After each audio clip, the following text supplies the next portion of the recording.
like shaking my boobs are really jiggling on that one. You're jiggly, baby. Ooh, look at that little crumb right there. I'll get it. I'll get it. What is it? A little crumb or something. Okay. Let me just get it for you. Here, look. Do you want a mic while you talk or what? Don't unbutton that. I don't want to see your fucking puka shell necklace. Do you like my puka shells? He thinks he's 19. You like my puka shells? I think it looks good. God, honey, button that up. Dude, seriously? No. Why? Why? I'll walk out of this podcast if you don't button it up. But if I button it up, you can't see my puka shells. That's the goal. You're not 21. Did you button it? Yeah. Okay. My God. Puka shell's gonna get caught in your chest hair. Does that happen to people? Does that happen? Here's the Hi. thing. Hello. I lost my shit this morning at my son. Yeah. And that really fucking colors a mood sometimes. Yeah, sure. Here's the thing. I tried not to lecture you because I'm certainly guilty of it myself. Man. Did I lecture you or was I a good friend? You were really good in the with very, a little very extra. end. You threw in a little extra special spicy sauce lecturing on the end. I remember you and I had a friend. It was an agent of yours, and he's a really good guy. Yeah.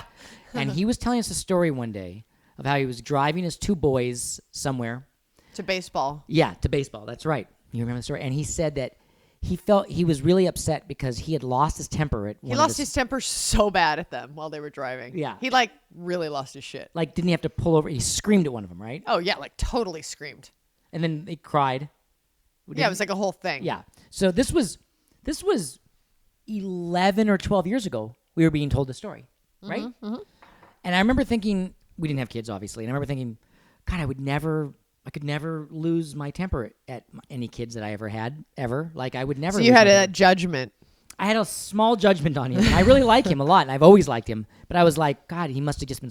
I was thinking, he's probably just stressed about other stuff at work. He's works for a big agency. It's very stressful, and he probably just took it out on his kids. No. No.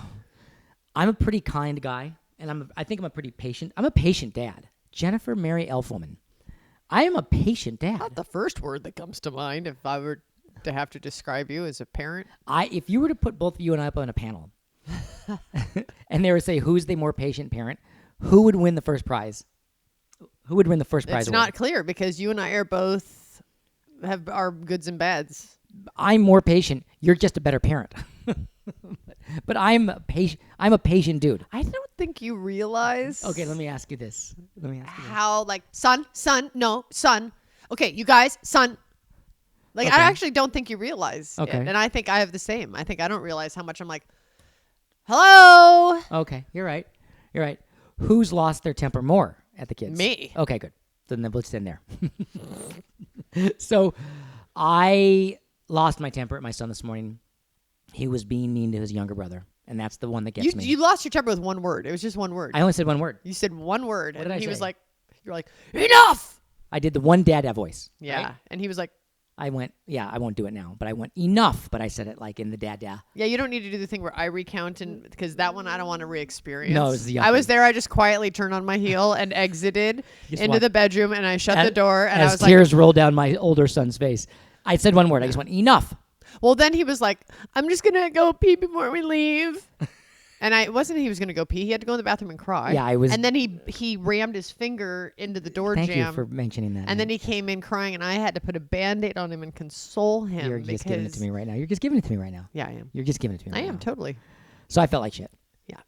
And that was just before the podcast. And so there's that. So we're not doing a podcast today. Instead, Jenna's going to talk, and I'm just going to put my head down on my lap and feel bad because I lost my temper at my son, who is a super sweet guy, but he can be a little bit of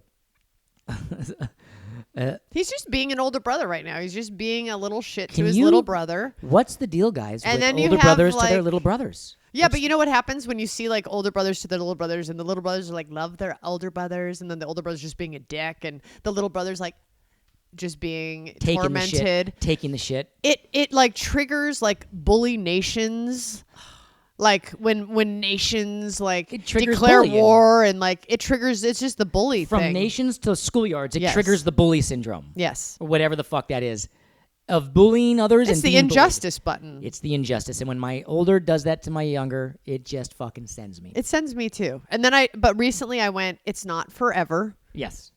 You know, I'm going to say he's innocent until proven guilty. Like he's not guilty to me fully. I mean, gently, I can educate him and get him to like have manners with his brother. But like, you're not like fully guilty until you're like an adult. You've been educated about how to conduct yourself and then you still keep violating it. Okay, then there's a situation. But until then, it's like he's going to grow out of it. Yeah. I'm hoping. So I'm just like, he's innocent. He's just doing kid stuff until he's an adult and is officially an asshole, which I don't think is going to happen because he's not that in his spirit. But we don't have an asshole kid. No, we already talked about that. There are we do have some friends with some asshole kids, and we're not them. And at least we don't think we know of kids who were asshole kids who turned out to be totally fine adults as well. Do we? Yeah, I know some. Some asshole kids. I'm not going to name them. No, of course not. But there was some. You mean that they were asshole kids and now they're not asshole kids? Yeah. Ooh, that's rad. Yeah. It shows that there's hope for mankind. Totally. That the asshole kids out there can change. Yeah. Yes. It's hopeful. A lot of people ask about what chocolate Jenna and I have when we're And they're here. not sponsoring us, just so you know. It's not like we're being paid to do this. No, nothing. It was like, we usually get our chocolate out and have a little piece, but it was like a full bar day. It's kind of a day for a full chocolate bar. It's the Endangered Species brand, which is the best chocolate in the world, and I'll explain why in a second. But part of the proceeds go to helping the nonprofit partners that protect and preserve wildlife.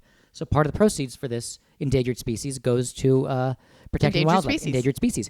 But the reason this is the best dark chocolate in the world is because chocolate is very acidic by nature, and these guys put a little bit of cocoa butter in it, just a little bit of cocoa butter, and that takes the edge off.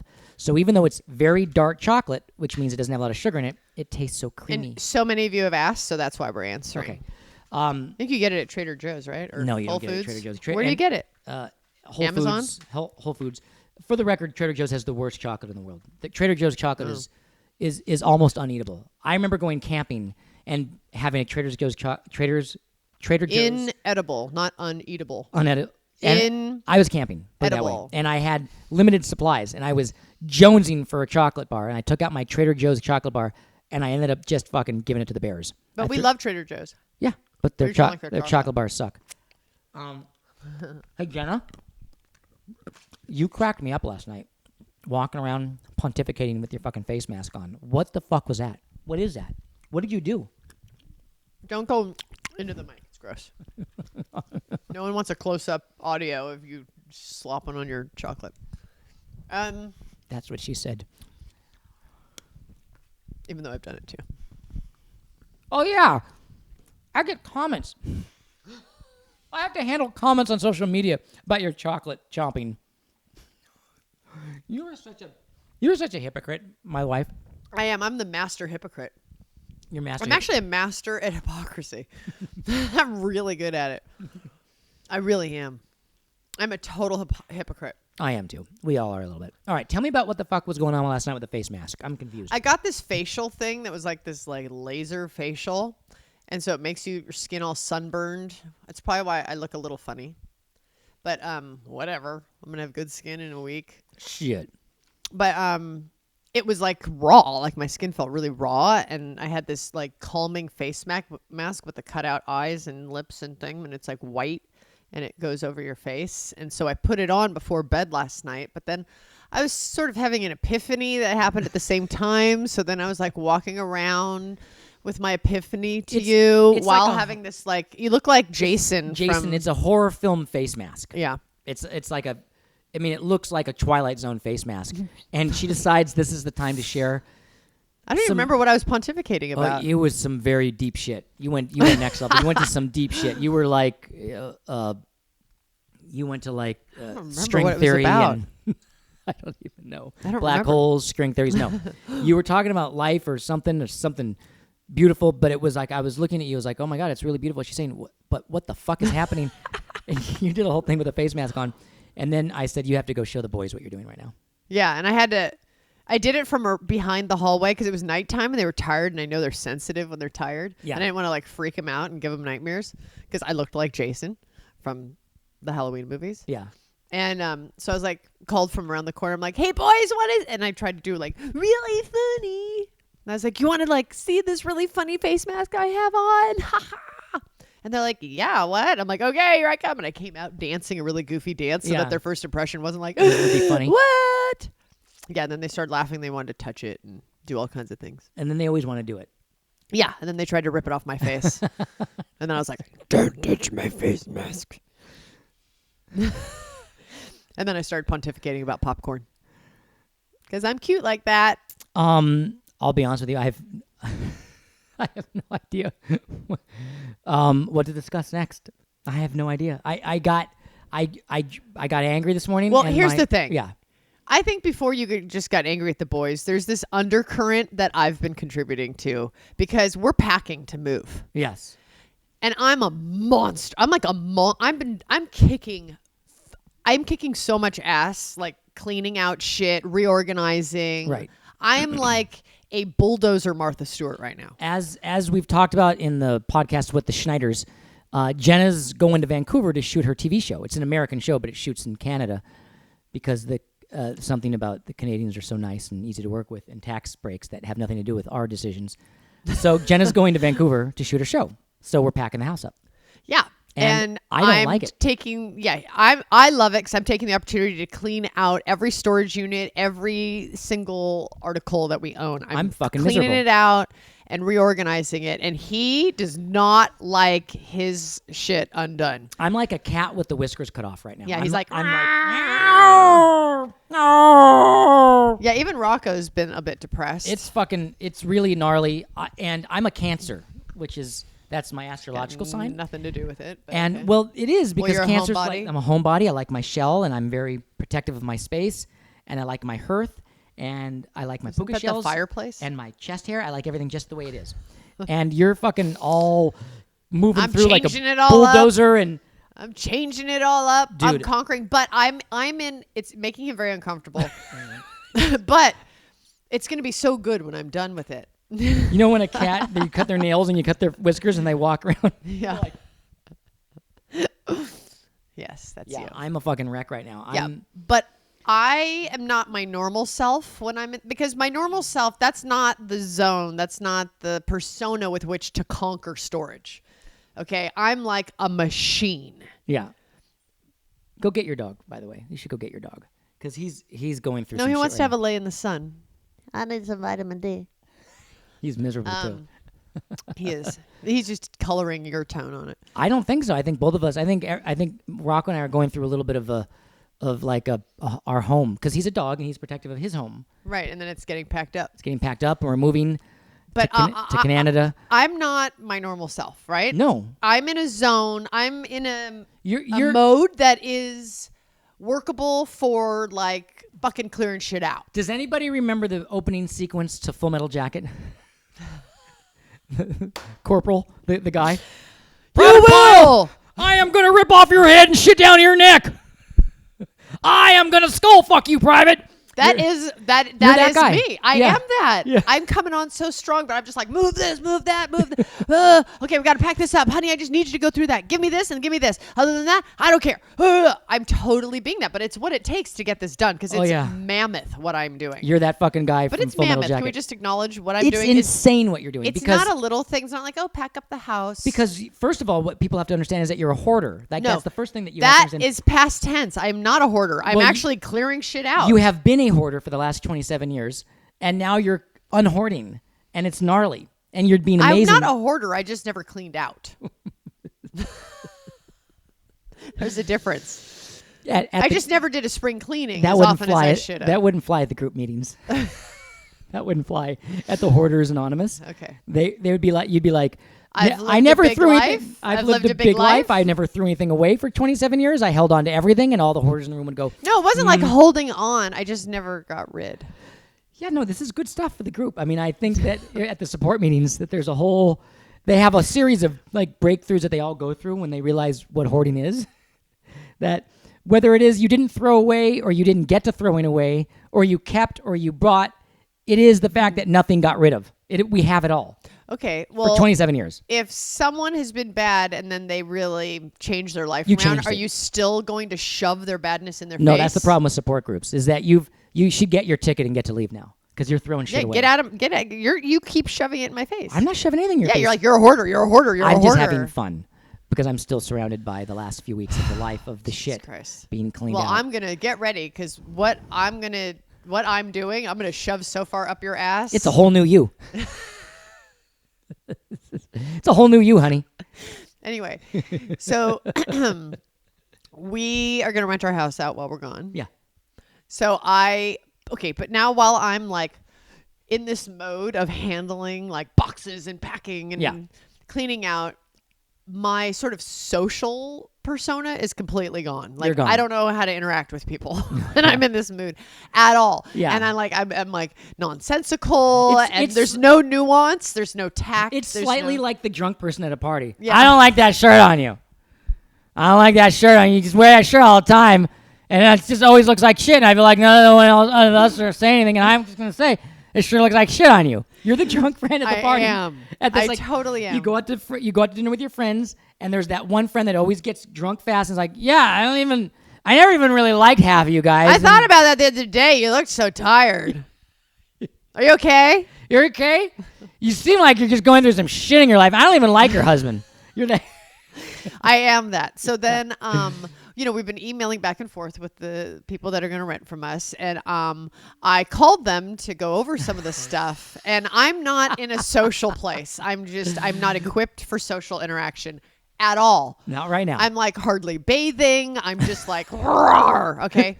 I'm getting my workouts in because that needs to happen. Because mama got to look good. Yeah. Okay. So I call him and it's a message. It's his machine. And I'm like, hey, I just want to go over your emails because there's so much. It's just easier to talk it through. And I'm sitting here going, what's happening? What's coming out of my mouth? This is a person you've never met. No. And they're driving. I've never met them. And they're driving across country. And I'm like, so with their spouse and child. And I'm like, and you're driving across country. Hope you're still married by the end of it. I mean, I say that because I've been with my husband for 26 years. So I can only imagine. I'm like, I'm saying this stupidest shit. And then I'm having to justify it and explain it almost slurring because I just can't even like make myself be social. And I'm like, this is all in a message. And then I'm like, sorry for the long message. Better than a long email. And I'm like half sort of like viewing myself from an external like place going, what are you saying? Just say, hey, I want to talk to you about your email. It's probably easier to talk. Just give me a call back. No. But not only was it long, it was nonsensical. And we don't know him. And I don't know him. And I'm making divorce jokes. Slightly inappropriate. So I don't even know. The best part about this story, Jenna, is that it's so inappropriate. It's the perfect storm. Because it mixes... And they haven't called me back yet. It mixes... Cut to, we don't have renters. Yeah. It's the perfect storm because it mixes the fact that you notoriously, since I've met you, have left ridiculously long messages on people's machines that you can't help it. I can't. All the fucking time. I'm like, hey, it's Jenna. You mentioned that you were gonna have your kid dropped off at our place at 5, but here's the thing. My cousin's coming over at 3. I feel like 5 should be moved to 5:15, and I'm not sure if you think that's gonna work because I know that what happens is that there was a blackout of the moon yesterday, and there was some city work being done on some of the cell towers. I'm like, what the fuck? I'm listening. I'm like, what the fuck is happening? What is she talking about? And I feel like if I say it's really true. I totally cop to Jenna, it. you are the longest. The longest messages. It's so bad. But what happens now? Do you know why? You've called my attention to it. So now when I'm leaving a message, I'm so aware that I'm so bad at leaving messages that I just keep talking. No, and then I say, I hope you're not divorced by the time you're right. Like, I don't know what to say on top of the moving. Like, I was already a bad message leaver. Now you've called my attention to it. That you're kind of like the drunk person because so I'm bad at it, and I'm in bulldozer mode, and now I'm aware of it, and now I'm just stumbling over myself. You're just like the drunk person that leaves. Like, I'm going to tell you this thing. I never liked you, but I feel like we should break up, but I don't know. We should. You're that person. It's so bad. Oh I don't know. I don't know. I'm crying. I'm laughing, and my tears are coming down. Did my mascara running? Or you look beautiful. You look beautiful. Yeah, you've gotten. So I'm just much gonna be better. happy when this is all fucking over. You are. Holy shit! I know. This has been fucking rough. Me and Rocco are having a rough fucking time with this right now. I know, but Our it's what's fucking needed to chi. get you. I couldn't get this job done if I was all like, It needed to happen. Hey, It needed when to you happen. have a sec, could you look through the things? You're doing amazing. Whenever. You're I'm doing like, amazing. We have to do it. You're doing this amazing TV show, Imaginary Mary, in Vancouver. That's going to be on ABC in the Mid-season. Mid-season. Which tell what that means. What is Oh, mid-season? mid-season is just not in September when all the new shows start. It'll be in like January or February. So there's this amazing show, and we've got to go to Vancouver, and we have to fucking take Jenna's 27 years of hoarding, and we've got to handle it so we can go up to Vancouver, and it's fucking gnarly, and I'm a wreck. And it culminated in me screaming at my son. It's household disruption. Household disruption. Well, there you go. Podcast Household title. disruption. Household disruption. And by the way, I don't know where we're going to be filming our podcast from here on out. Yeah. So we might be in a park. Could we be a might Motel be 6. In a public bathroom. Vancouver Health. It could be like it Vancouver could be at the City community Hall. center. Vancouver Community in Center. Vancouver. Things Maybe are we'll gonna- do one from the treetops at, the Capilano Suspension Bridge. I don't know, but just bear with us. We'll be there. Be prepared for this summer. It may not be every week while we're transitioning where Jenna is living and where I'm going to be in Vancouver and back in Just LA catch up for on work. all the back episodes, but we're going to try to be there for you. But we're barely there for ourselves right now. So I just want to tell you, I never even liked any of you guys anyway. I don't even care. I mean, I love you. We should just do like every podcast, just wear it. We're just going to shoot it on our iPhone. We'll just go to the park and we'll just do like a selfie podcast. Totally. It might come down to that. This for a while. is kicking and screaming, and I just want to say, you guys, I don't even give a shit if you don't even care. I fucking love you guys. I don't even care. I don't even know if you care, if I care, but I love you guys, and Jenna loves you guys, and we're just gonna be filming from Vancouver, and we're just gonna leave you long messages. We don't know how often we're gonna podcast, and whatever. I don't even like people or dogs or people like. I don't even like that. I love you guys. I'm hoping to be done with that. And Please. have all of my great personality. Yeah. Back Just in don't full throw shit swing. away that I need, like my swimming cap. I need my swimming cap. I thought you were gonna laugh at me. I actually thought about it. I picked it up and I went, It's my swimming "He's cap. not gonna need this." I haven't It's even my seen him swimming wear it. cap. Why would she throw away my swimming cap? What happens when I get swimmer's ear and I want to do laps in Vancouver? When it's raining and 40 degrees. Indoor pools. I need my swimmer's cap. I just want to say I fucking love you. I fucking love you so much. I love you too. I love you. I love you too. I love you too. We can conquer anything. We're gonna do it. We're gonna do it. Be aggressive. Be aggressive. No, that's what I've been doing, and you don't like it. LETSGO. Let's go. Let's Let's go. go.